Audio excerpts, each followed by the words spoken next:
Ko'pchilik javoblar varaqasini belgilashda aynan shu xatoni qilish orqali ko'plab ball yo'qotadi. Kelinglar javoblar varaqasini to'g'ri belgilashni ko'rib o'tamiz.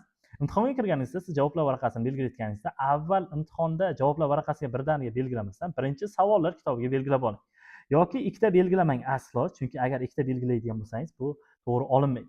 Belgilayotganda aylanadan chiqib ham ketmang va aylana bo'sh ham qolib ketmasin. To'liq bo'yalgan holatdagina to'g'ri oladi. Ko'pchilik yozma qismida xato qilishadi va ko'plab savollar berishadi.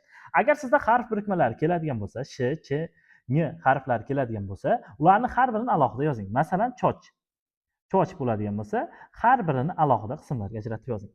Yoki asrlar rim raqamlari demak keladi. Unda esa bitta katakka yozing. Masalan, Nuh 2. Nuh 2 bo'ladigan bo'lsa, ularni har birini rim raqamlarini bitta katakka yozing. Yoki yillar keladigan bo'lsa, har birini alohida yozing. 1896-yil. Demak, ana shunday foydali ma'lumotlarda agar kerak bo'ladigan bo'lsa, Telegram kanalimga obuna bo'lib qo'ying.